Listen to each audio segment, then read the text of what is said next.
Driving School. Hello and welcome to When the Town. It's good to be back, and here's what's coming up today. Luton Town make it 4 wins in a row after a 2-1 late victory over Derby County, gives us another 3 points. We take a look at a huge week of football. It all starts with Manchester United, followed by an away trip to local rivals Watford. It's going to be an incredible week of football. We also look at your Instagram questions, we answer them, and everything else. So much going on. It's a good week to be a Luton fan. I'm joined by Dave and Bataro. Left you boys in charge of the podcast last week. I thought you did a good job. I did listen back. I thought it was the best one, didn't you, Dave? Yeah, I think the best one this season. Perfect. Easily, Sorry, easily. Yeah, we do it every week. Listening stats would suggest otherwise. Oh, mate, you have to put me down like that. I think to be fair, you were late putting it out, mate, so that's what the problem was. Yeah. I was late putting it out because you left me a little cut to do halfway through, so didn't have much choice. But either way, no, good job, guys. Thank you for stepping in. Yeah. Oh, man, fucking hell. Easy. Either way, let's get straight into the footy then. Luton 2, Derby 1. What a result. What a weekend of football for Luton. It was good, wasn't it? Oh, it was brilliant. Loved it. We deserved it as well. Fantastic. It was a good game. Some 3-word reviews from the Derby game. Steve says, great team performance. Dwayne said, had worse starts. Ross said, shabby like crosses. Louise says, competition for places. Dunk says, Clark for Lee. James says, bring on Watford. Matt says, great new signings. Richard said, Sonny Bradley's head. And JMO, teams like Luton. There's a few things in there which we could look at, to be honest with you. It was a great team performance, like Steve said. And I felt like we were good, really good on Saturday. Weren't we? We were good. I don't think the stats really said anything about how our performance was like. It was that good. I mean, the stats are saying we had like 35% possession or whatever else, and slightly less chances. But let's face it, we were class. Derby came out second half and looked on top for like 20 minutes or so, and they did put on the pressure, which you'd expect from a team like Derby, to be honest. It's the way you react though to it. Yeah, and we did react, didn't we? Yeah, and team like Derby, but teams like Luton. That just sums up what other fans.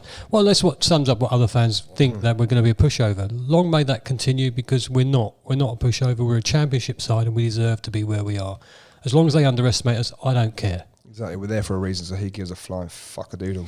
Yeah, I mean, that's how we started the podcast. Yes, I love it.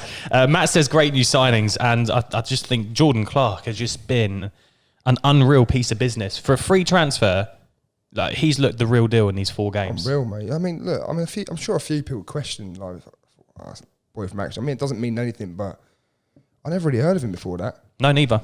So I'm saying it's mad, isn't it? He's come on leaps and bounds. I mean, look, it's only early doors, but didn't he have he had a fairly good season last season, didn't he? I think he got 11 contributions in 30 games or something like that. But what's he got already this season for us? He's 2, 4 contributions already. He set up. He scored against Reading. Scored at the weekend. He set up 2 of Colo's, didn't he, in that Norwich game? Yeah, he did. No, is it 2 or 1? Either way. 3 yeah. or 4 contributions already. That's nuts, mate. He's looking good. And like Nathan Jones said today, he can't keep him on the bench much longer. And do you know what the maddest thing is as well? For a small bloke, he can fucking hit a ball as well. He can. Yeah, wow. It was a brilliant head. Wow. I mean, don't get me wrong. That one against Reading was one that stuck out for me. And that is the best header I've seen from a Luton player in about. Ever probably. I've never seen a header like it. Not ever. Come on. It was a good header, to be fair, against Reading. It was insane. But not ever. Well, I didn't get to see MacArthur, did I, back in the day? I mean, Stevie Howard used to score a few like that, but come on. I mean, he's 5'8" for Christ's sakes. No, it was a good header, I'll give you that. Producer Jacobs put on our running orders today. It's the first time since 2004 but Luton have won all 4 games in all comps. Well, won the first 4 games, I think he meant. Might want to check that one. Yeah. I can never trust Producer Jacob to give me a stat, can you? No, I think that's true. Yeah, it probably is. Won all 4 games in all comps. Yeah, I think he means the first 4 games. Yeah. He tries. Producer Jacob does try. We'll give him that. But either way, let's look at the game, because Derby kind of did start that first 10 minutes pretty good, I thought. They looked... You said on the day, you said, Dave, you said... Rooney was controlling that, that midfield with the passing and stuff. And you're going to get that with Wayne Rooney, let's be honest. At the very beginning, yeah, I think Derby were on it. I think we were just a little off the pace. Rooney did have a role to play, but he was soon sort of put under the... You wouldn't expect anything less, though, really. Well, Rooney, he knows what he's doing. He made a couple of good passes. They played the ball quite well. They had a bit of possession. And we didn't get the ball long enough. I think I kept saying we need just to hold the ball for a bit and get a bit of the game in. And when we did that, we sort of went on a bit better, didn't we? So, yeah, it was a bit of a... It got to about the 11th minute then, and I said, like, we'll come into this in the next 10. You genuinely told me to calm down a bit. You can see it, David. No, it was always coming, but trust. And we all trust anyway, but do you know what? It's just the way that we just learned to control things and learned to settle with things as well. That's more pleasing. We looked comfortable, didn't we? Yeah. That's the thing. Oh, mate. Once we got into the game, it definitely looked comfortable. I think we once we sort of shut Rooney out of the game, which we did, and we got possession. Some of our play was sublime, really quick, some good passing, good movement, and good attacking. And by half time, it could have really been over, couldn't it? It could have been 3 or 4. It really could have been. And maybe should have been, not could have been, should have been. There was some excellent movement in the game. And I think a lot of it came down from Cornick down the right hand side, his running, his pace, and I tell you what I've noticed about Harry Cornick. Oh, here you go. It's your final product, is it? No. Since he's become number 7, I think he's turned so much better.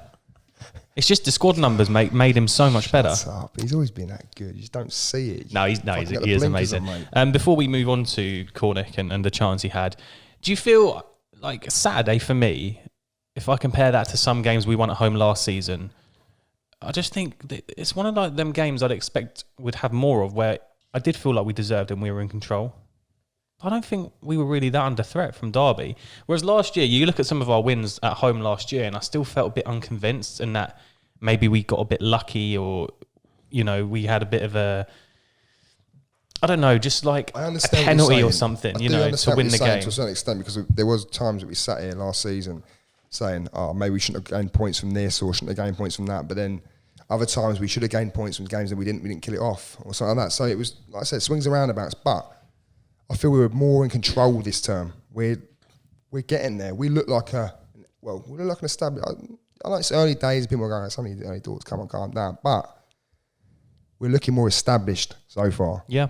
We look more organised. Whether that's due to management or whether that's coaching. I know you're going to say it. It is the management. The change in the management has been a change of style, and the players want to play for him, and that's why we're performing well. And do you know what? There were people that he starts that didn't get a look in last season, until he came back. So you've got to give him some credit. But the team is strong at the moment, and I like that. And I know it's only the very beginning, but we've had some excellent performances already. Oh, yeah. I mean, 4 out of 4, you can't ask for any better than that, can you? Well, I can ask for 5, and I don't care if we don't win tomorrow.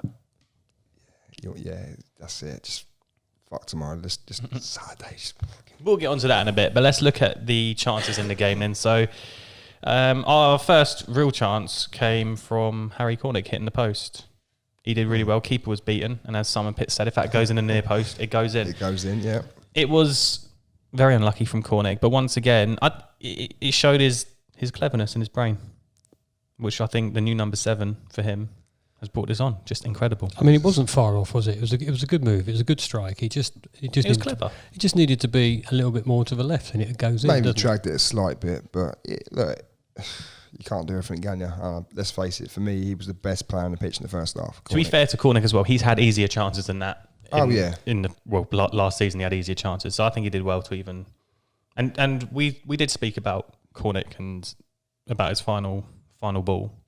He did that ball to Colo, who had that chance at the far post. It was beautiful. I think, wasn't it Wisdom who got in front of him? Was it that one? Yes, it was. It was him, wasn't it? There was another one as well where Colo was on the stretch as well, was it not? Was that Cornick as well? Or was that Bree? I can't remember. But there was, it was Wisdom, wasn't it? Great tackle. They were balls from Cornick, weren't they? Yeah. Cornick had the left back all day long. Yeah. All day long. There was, every time he ran, you'd think he'd beat him easily. This is the thing. I mean, sometimes people sit there and go, Cornick's too obvious in what he's going to do. He's direct, he's pacey. Like I know you used to say, Greg, you say, but he needs a little step over, a little trick. And I always say, why does he need that trick when he can do that? Every single time he had him on toast, mate. He did, to be fair. He squared him up, he sized him up, he looked at him and he went, I'm going to fucking have you. And he literally done it and he knocked the ball. And every single time, no one could contain that. It was great to see. You don't need that trick, and you've got that much pace in your locker. Yeah, the Colo chance though. I mean, it was just stretched a bit too much. Should he have scored? Do you think? I don't know. It's a tough chance, but it's one of them ones. Maybe he reacts a bit quicker, or it all comes down to sometimes bit of extra quality. But look, nothing they're taking away from any I mean, of it. at the time, we was really quite angry he didn't score at the time. Had you missed that? But when you look back at it, it was a tough chance to take, I think. Do you think with Harry Cornick, I know we've spoken, I think even a couple of podcasts ago, if he has a really good season, he could be worth quite a bit of money at the end of it, couldn't he? How many times have I had this conversation with you? Quite a few. Mate, there's a lot. But when I see him improving, like for me Saturday, I did think he was class. And you look at that and you think we've got a real player on our hands here. And if he can kick on and get, 10 plus goals, 10 plus assists, then there's no reason he's not 10 plus mil. Surely. Easily. Yeah, well, he's English, isn't he, at the end of the day? So yeah, every English player's worth double money, aren't they, these days? Well, just close the window, don't let him go, and then see how he goes until January and see what happens then. But I can see him maybe being scouted by a few clubs. Because let's face it, who wouldn't scout him? He's good. He's really, really good. He's literally everything you'd want in a player, isn't he? Like that quick, pacey winger. And he's if he can just improve that finishing, mate, he could be class. He could be really, really good. I think he's finding his right position as well, out on the right. Maybe in a wide three. It's great. But he was really good at the weekend. Really good. Do you know what? I'm going to say it as well. I think Cornick is good every single game. I really do. I think you get a consistent level of performance from him. I really do. And I sit there, I know I've had the conversation, the argument, or whatever you want to call it, with you boys a few times. Not so much you, Dave, because you're quite a nice person. I like this twat here. So I'm joking, mate. I'm joking. Thank you, mate. No, I'm joking. But what I was going to say was I feel like he is consistent. He's consistently running at people. He's looking to take people on. Do you know what I'm saying? I mean, whereas before he might have sometimes gone across the pitch and gone a bit sideways at times, I feel like he's being more direct. I can see that. Maybe that's Nathan Jones telling him. And do you know what? I knew he was going to say that as well. I really don't think it is. I think that Cornick... do you know, actually, no, I take that back, actually. Maybe it's the confidence to run down the line a bit more. Have belief in your touch. You knock the ball a bit extra in front of you, 3-4 yards or whatever, and you'll get to it because you're that good. Maybe it is that.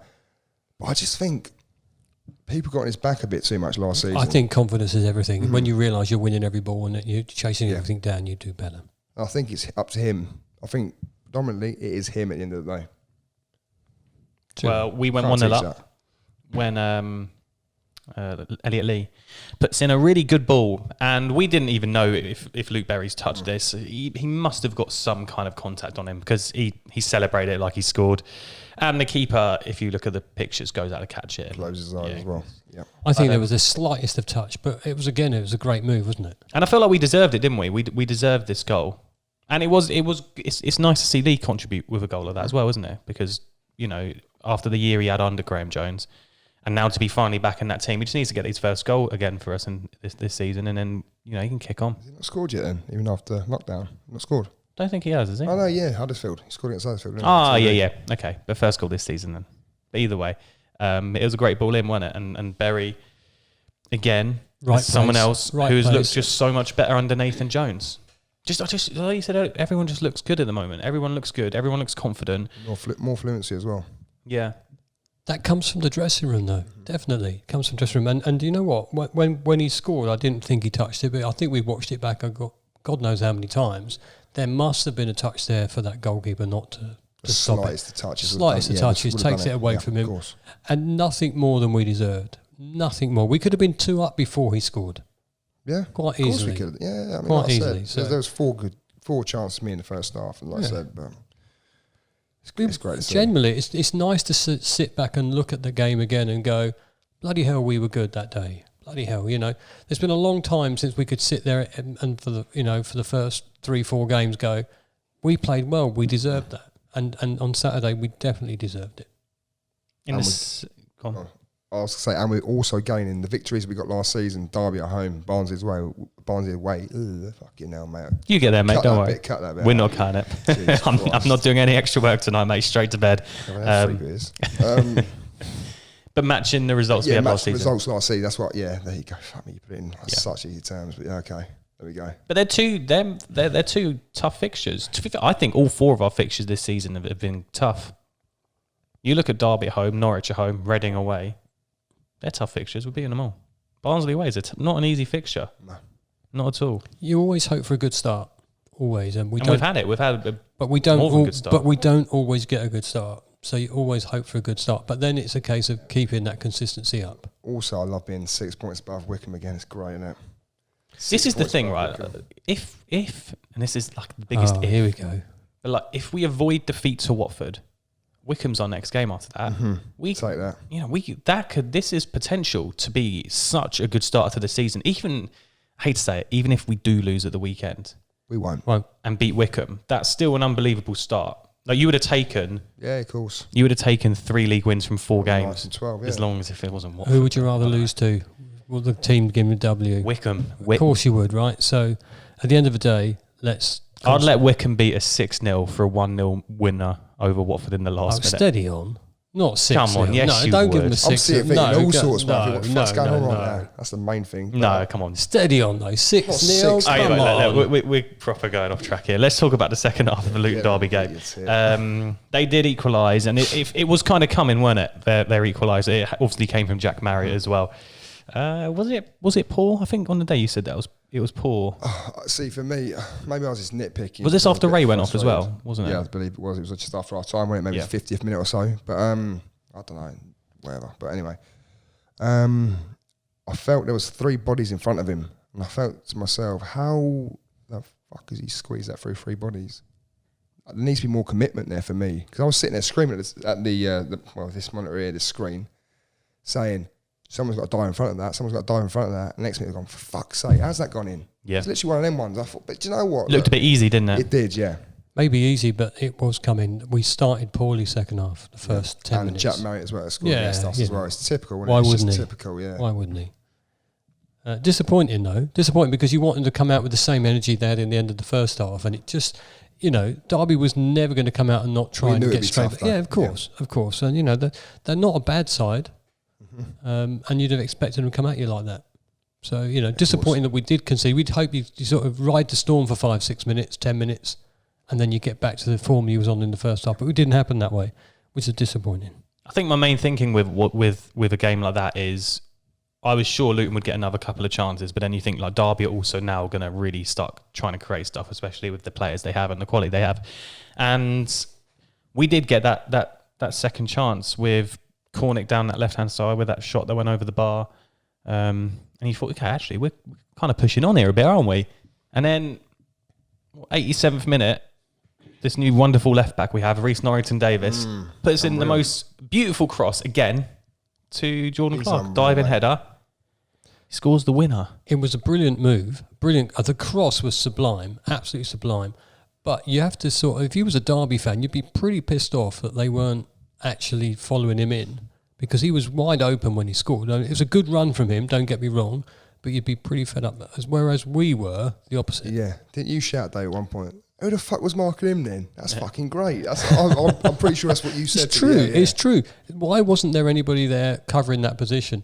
It was good movement from us and a brilliant header. Don't take it away from Luton Town. The actual move itself was fantastic. But if you was the opposition, you'd be going mental. It came from a Colo deflected shot as well, didn't it? Went straight out to Norrington-Davies. Yeah, and even that was second ball, wasn't it? Sometimes in the past we haven't chased that second ball in and we got it back. And then the ball went out to the left, and then it was cross across. But you cannot fault the commitment to get to that ball and get there first and get it in. It was a massive, brilliant header, and nothing more than we deserved. There's so many times last season when we've had Dan Potts in that crossing position, and that final ball has just not quite been good enough. But this guy, and we're gonna talk about Norrington-Davies in a minute. This guy has done 2 unbelievable crosses in 2 games, and he's got that extra bit of quality, hasn't he? He's looking really good. This is why Sheffield United will not get rid of him. That's why we couldn't sign him on a permanent. This is why. That's why Rochdale fans were raving about him last season. It's mad, isn't it? Yeah. But what was I going to say? I can't remember. Carry on. Brilliant. It was something about Jordan Clark. No, it's gone. It's that large glass of beer you're drinking, man. It's junior size. It still fuck me. And Jordan Clark with that header, you give him some credit as well, a bit of composure to just put that diving header in the bottom corner, because he could have quite easily scuffed that. A lot of pressure there because he knew it was a chance to score. He's tucked it away, though. It's one of those that, last year when Cornick was running on the goal, you want him to cross the ball or go across the goalkeeper, and he wouldn't do it, So it's kind of good that he the header was fantastic. So does Jordan Clark start against Watford at the weekend, or does he start against Manchester United and stay on the bench for Watford? It's a tough one, isn't it? I don't know, really. Because he's been good off the bench, but if you can have that from the start, why not? But then do you get it's a tough one. This is why we're not managers, mate. Yeah, it's a tough one. Because realistically, Manchester United does not matter. No one, I say no one. I saw a poll on Twitter the other day. Would you rather beat Watford or Man United or something? Everyone said Watford, obviously. Did everybody say Watford, I hope? It was like 86%. So there were some people out there. There's some people wrong then, aren't they? Jesus. 86%, my arse. It should be 100%. And we can't not talk about quickly Sonny Bradley's block at the end. What a block. Fucking legend, mate. Just threw his head in the way. It was his back, wasn't it? Nah, it's back of his head. Back of his head. He jumped in front of it. Do you know what, though? If he hadn't have done that, that would have gone in. That's captain's display, that is. Yeah. And he had the sense to turn his back. Yeah, fuck John Terry, mate. Sonny Bradley can do it even better. Yeah. That's what I'm saying. Fantastic block. And it just sums up the team at the moment. They want to win. They know they can win. And it's just everything about the team I love. It does. Commitment, passion, everything about it. It's class. And a 2-1 win in the end, it was just another perfect Saturday. We've had 3 perfect Saturdays. Fingers crossed for 4. Oh, please weekend. Don't even start that yet. Let's look at Reece Norrington-Davies then, today's player focus. We signed him on loan from Sheffield United. Nathan Jones did say we wanted him on a permanent. And, I don't know. You look at Sheffield United and their current left-backs. So they've got Ender Stevens, and they've just signed that guy, is it Bogle from Derby? They signed both of Derby's fullbacks as well. So you look at their fullbacks. They've already got 2 very good fullbacks. So why won't they let him go? Well, that's the thing. You never know. Yeah. So maybe if a season-long loan is good, if he stays all season, then we might have a chance of getting him. Especially if the new guys at Sheffield United play well, and they stay up. He does look like a serious player. They signed Derby's left and right back. Oh really? Oh shit. Okay. I can't remember their left back. He's a good player though. Max Lowe. Yeah, Max Lowe. Is it him? Yeah. So they got Lowe and Bogle, and then they've got Ender Stevens left back. So they got 2 of them.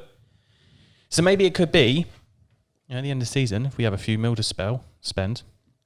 If we stay up, we might have a few mil to spend. There you go. Here's some of your guys' comments on Reece Norrington-Davies and how good he's been. James says, absolutely brilliant so far, and he should get even better. Would love to make him ours, but his quality will probably eventually price us out. LTFC Ticket Exchange says, Nathan Jones hinted that they tried to get him permanently this season, but were unable to do so. Not completely out of reach, dependent on our finish, but also how Sheffield United's season goes. He's a great talent, definitely what we missed last year. Which I think is a really interesting point. And it's like I said earlier, we've had stages last season where Potts has got into that position and his final ball has just not been good enough. But Norrington-Davies just seems to be just better, doesn't he? He just moves a lot better, doesn't he? Yeah. That was what I was going to say. He's got a bit more class about his movement and his just the technique and everything. I'm not going to sit him as slate, obviously. Potsy, no, because Potts has done well. But that's why he's in a Premier League team, right? That's why he was in the Premier League, Premier League squad. He offers different qualities such as aerial ability and so on. So, but look, no, I know what you're saying about Norrington-Davies. The guy for me, I mean, I'd never seen him. Previous to this, but he looks like an unreal player. I looked at a lot of Rochdale fans. It was Rochdale, wasn't it? It was Rochdale, and they were saying how good he was. They said he's one of the best fullbacks I've ever seen in the club. This and that. I mean, probably ain't hard, is it, Rochdale? But with all due respect, but no, that's really bad. Actually, I shouldn't say that. Ignore that. But he does look a bit of extra quality, doesn't he? It's nice to see that, though, isn't it? Because that's what we were missing. We definitely were missing that. You know, you're used to your Justins and Stacey's. He looks like a Justin or Stacey kind of, doesn't he? He looks like and that's what you want. A little bit of everything. A little bit solid when he defends, but really quick on the attack and really good with passing. It's exactly what you want. Quick shout out to JJ as well, his first Premier League goal. Go on, boy. Fair play to him. Fair play to him. Callum says, you can see why Sheffield United rate him so highly, and you can see why we wanted him permanently. The man oozes class, in my opinion.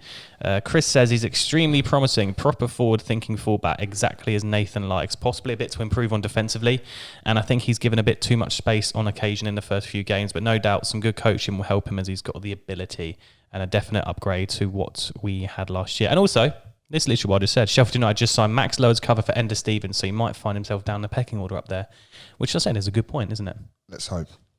But in saying that, you never know what can happen. He might go back and he might get moved to, say, fucking top end championship side or something that's going up. Do you know what? We're a top end championship side at the moment, so stop it. He could stay with us. If he's on a season-long loan, let's hope that he performs really well for us. He can't get back in the squad at Sheffield United and we keep him. That's what you want to happen. Let's just hope he's not worth like £10 million at the end of it though as well. But why, within reason, why would he be?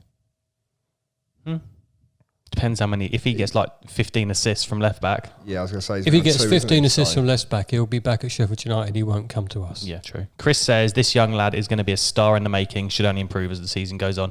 100% agree, and I can literally see him playing a lot at the moment because if Potts is still kind of, got a bit of a knock, and Galloway's not fit, we ain't got no one to play left back. There's a reason why he's on a season-long loan as well. There's a reason for that. Otherwise, we'd have taken on a 3-month or a 6-month till January or something like that. Yeah. There's a reason he's on a season-long loan as well, 100%. When he first came in, Nathan Jones said some good words about him, and he said we're getting him for the season, which is good for us. Obviously, because you can plan more. But if he's here for a season, there's a big chance that at the end of the season we might get a look in to take him on. Well, look, so far so good. Let's hope he carries it on. Let's hope. Let's hope. It's just brilliant to see a new player come in and be that good.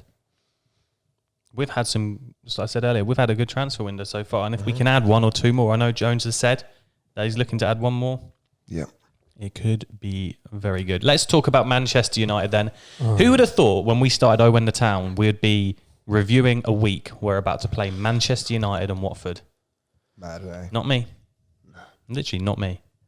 But you dream of these sort of weeks, you two, because you've never seen it before. Well, you dream of it with us being in the stadium, wasn't it? I can get there. Yeah, I mean, the fact that we're not in the stadium is a bit of a bummer, really, isn't it? Let's be fair. It would have been very hard to get tickets for the game down the road there, but Tuesday night, Kenny, Man United, it would have been... Imagine a full fucking crowd. It would have been fantastic, Kenilworth Road. It's just what we need. Hurling abuse at, I don't know, fucking Paul Pogba or whoever else. Matic, Greenwood. It's just mad, isn't it? Yeah. Do you think they come to Luton and they think, we can do this? Mate. The best thing is the place they're going to have to get changed in one of the, what was it, the John Moore Lounge or something they're getting changed in. And I don't know if you've seen the video of Norwich did like a behind the scenes of the trip to Luton, and it's terrible. Like, it's terrible. They've like had to put like stuff on the floor so they can walk on, and it's just... Why is that terrible? It's better than what we get in Sunday League. Think yourself lucky, boys. You know what I mean? Yeah, but this is what I mean. Like, for Manchester United to rock up and have to get changed in that... Yeah, that's what I'm saying. But it's mad. But they would say... I know you say, Man United and Norwich, they are the sort of teams that would say that about our normal dressing rooms anyway. Yeah. Let's be honest. It's all princesses on 150 grand a week. Do you know what I mean? Exactly. Look at me, don't break my finger now. That's Kenny, we all know what our ground is like. It's fantastic. It's a fantastic atmosphere. It's old, but it's brilliant. And when they come there and the ground is full, it's quite intimidating. Doesn't matter what team you are. It's quite intimidating. Of course. Can't wait. I can't wait to see it, but I'm not worried if we lose it. I don't think anyone's worried because everyone isn't expecting. No one is expecting to win. Oh, hang on a minute. No, don't say there's no way. There's always a chance. No, I said no one is expecting to win. But there's always I'm sitting here saying there's always a chance. So I'd like. But you're not expecting to win. I don't care if we win or not, but I think we can. That's what I'm saying. What kind of team do you think Manchester United are going to put out then? Because obviously they lost 3-1 to Palace at the weekend. Are they going to give some more minutes to some of their big stars, or? Yeah, of course. Are they going to play some youngsters? What are we going to see? Like Greenwood? Are we going to see Lingard? Are we going to see Pogba? I tell you what, the big stars will be on the bench. The ones that might be a game changer, the ones that might your Pogba's, if they're going to play, they'll be on the bench. They won't be starting. Either way, for what reason are you saying that? For what reason? Yes. Because this cup to Man United is nothing. Yeah, but has Pogba been playing in the Prem? Yeah, I think he came off the other day. He played at weekend. Yeah, I think he started. Yeah.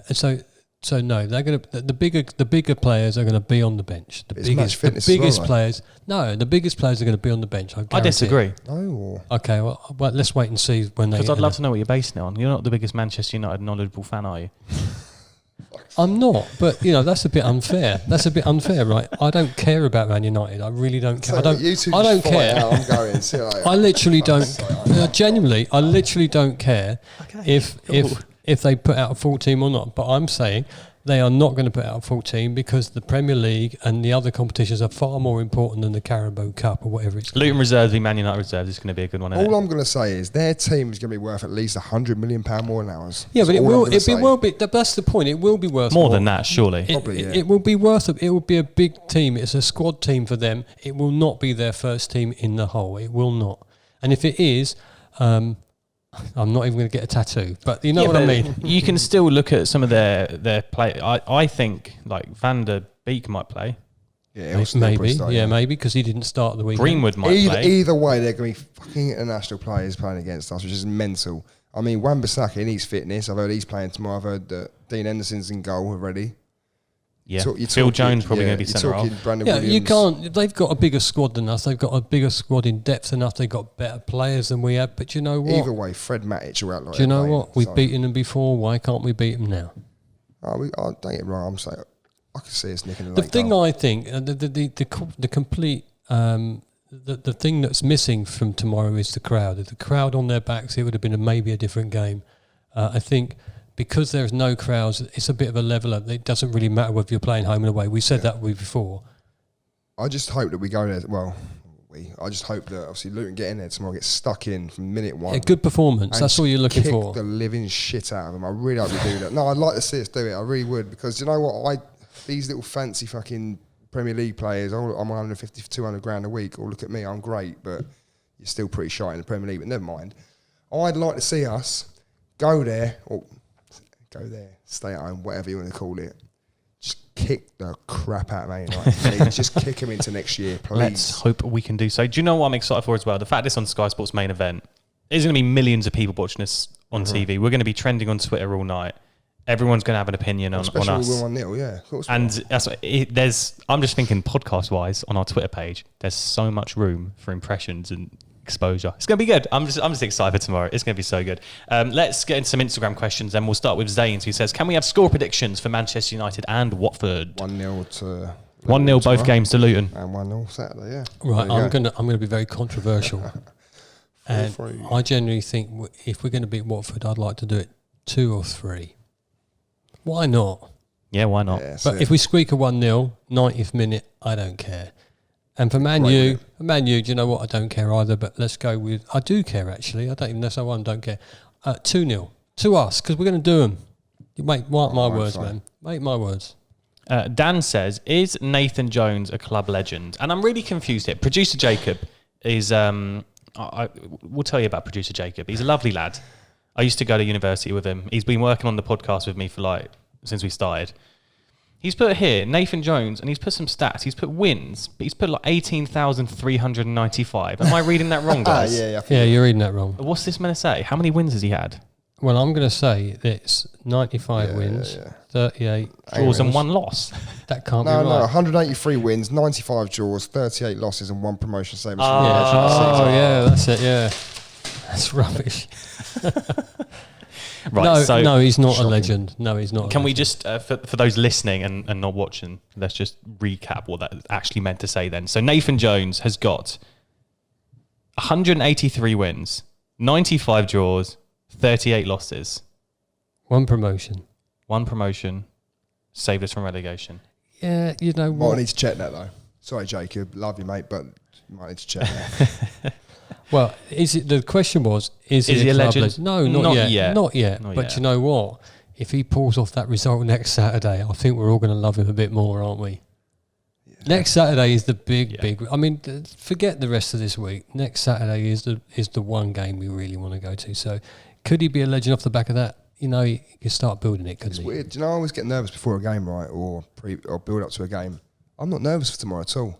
I'm not nervous for tomorrow. No, I'm just thinking about Watford. I'm just getting this weird little feeling in my back, and apart from the pain, but I'm just getting a weird feeling of shivering. Saturday is much, much, much more important to us than Tuesday. Quick thing also, if we do win Saturday, can we go to Watford Town Centre, have a few beers, and just party in the streets? Why would we do that? Why not? Why would we do that? No, there's no chance of that, because you'll be probably drunk before we've finished the game, man. You can organise a fucking lift somewhere. Come on. It's not happening.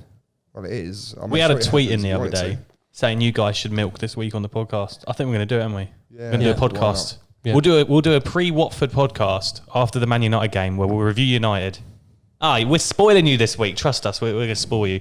Talking to Watford, Hatters Holland says, what will Bataro do if we beat Watford? I'll pour a beer on my head. That's it.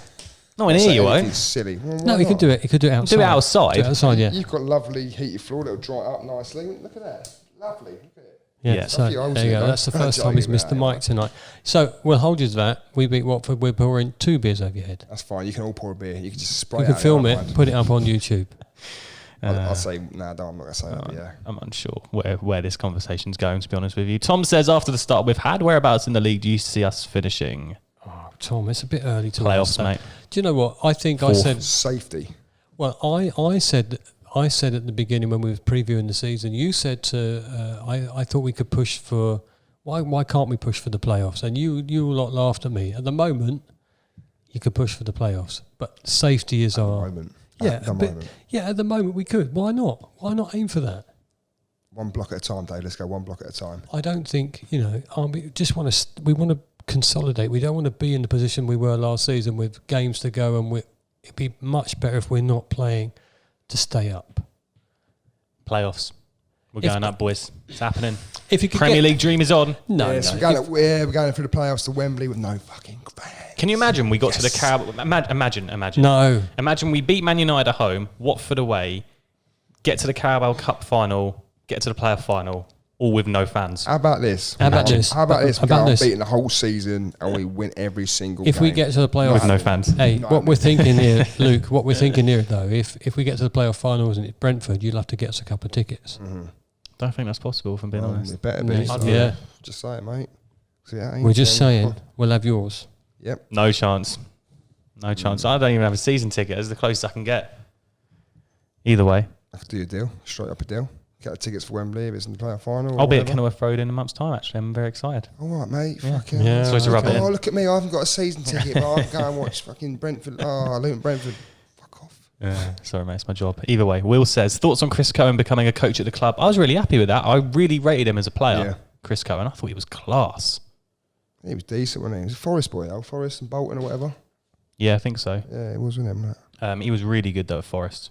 And he looks like Forest fans are quite upset about him leaving, so this could be a good move for us. What was he doing at Forest? Was he coaching or whatever? Youngsters, I think, yeah. Okay. So now he's first team coach, which I think is the incentive to move to us, really. And I think it's a good appointment.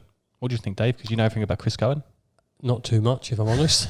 But what I would say is, it's good if the opposition where he comes from are missing him, but also it just shows that we're putting an extra cog in the wheel every single time they make a decision. It's looking to move forward. There's more names as well, bigger names. To move forward, and we've got a good youth, establishment. We've got good coaching staff. We've got a really good manager at the moment. And we've got a good board, so why not? Well, let's move on. Things let's move are up. Looking good. Yeah. Mm-hmm. It's very good. Well, that's pretty much everything today on the running order we've got through. Perfect. Yeah. It's been a good one. It's been good to be back. Do you know? It's good to be back. Well, you was only off for 1 week. This is so harsh. That is so harsh. It's odd. What? All I can say is I am, by the minute, getting more anxious about the weekend. By the minute. So by the time we do the next podcast about the Watford game, I am going to be a bag of nerves. Oh, it's going to be a good one. I really want to go big on this pre-Watford podcast. Oh, okay. I've got a few ideas. It's going to be ambitious, but we'll see if we can do them. Either way, thanks so much for listening to us today and watching us today. Ideas as well, we ain't going to want to hear them. We'll hear them. We can have a little chat after this. Get us on social media at OwenTheTown. As always, if you're listening, you can go watch us on YouTube. And if you're watching, you're thinking, I'd like to listen to this in my car, you can go search it on iTunes, OwenTheTown, and rate us 5 stars in there as well, because it helps, doesn't it? Guys, it helps, yeah. Yeah. All the way. It is very cool. Good. Can I also just apologise? My language has been terrible tonight. It's been appalling, mate. Sorry about that. Appalling. I do apologise. I keep forgetting that I am talking to some of you people out there. Brilliant. Some of you people, and just many congratulations tonight because you managed the microphone thing. Well done. Yeah, and I swore more. This is disgusting. I'm so sorry. I'm not even proud of it. I actually really... No, okay, I'm we're just gonna saying... No, just end it. Go on, crack on, Thanks so much for listening. We shall see you in a few days.